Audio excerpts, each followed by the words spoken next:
ఏం పేరు? కొమ్ముల వెంకట సార్. వెంకట్, ఎక్కడి నుంచి వచ్చినావు? ఈశ్వరప్పమ్మ క్లినిక్, నిజామాబాద్ డిస్టిక్ కమ్మపల్లి మండలం ఉప్పూరు విలేజ్. ఉప్పునూరు విలేజ్కి వచ్చినాము. ఏం బాధ? Creative problem sir. Serum kidney fail, serum creatine పెరిగింది. ఏం చేస్తున్నావు? డయాలసిసా? సార్ ఇప్పుడు లేదు డయాలసిస్. కాకపోతే నాకు 2020లో డయాలసిస్ స్టార్ట్ అయింది సార్. 2020 నుంచి డయాలసిస్ చేస్తున్నావు? 2020లో డయాలసిస్ స్టార్ట్ అయింది. ఎన్నేళ్ళు చేసినావు? 2.5 సంవత్సరాలు డయాలసిస్ చేసుకున్నాను. చేసుకుంటే తగ్గిందా ఏమన్నా? సార్ ఏం తగ్గలేదు సార్. తగ్గలేదు. 22లో జూన్ 3వ తారీఖు నాడు మళ్ళీ ట్రాన్స్ప్లాంట్ చేసుకున్నాం సార్. కిడ్నీ ట్రాన్స్ప్లాంటేషన్ చేసుకున్నావు. ఎవరు ఇచ్చారు కిడ్నీ? మా ఆవిడ ఇచ్చింది. మీ భార్య ఇచ్చింది. కానీ తగ్గిందా మళ్ళా? సరే అంటే మళ్ళీ క్రియేట్ మళ్ళీ పెరుగుతున్నా సార్. మళ్ళీ ఫెయిల్ అయిందంటే?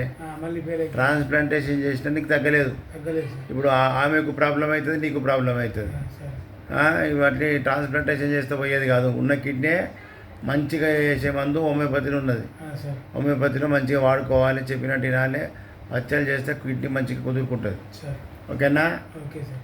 పబ్లిక్ తెలవాలి, కిడ్నీ ట్రాన్స్ప్లాంటేషన్ చేసుకున్నా నీ సమస్య పోలేదు. పోలేదు సార్. కాబట్టి చేసుకుంటే వాళ్ళకు తొందరపడి చేసుకోవద్దని తెలవడానికి నీ అభిప్రాయం తీసుకున్నా. సార్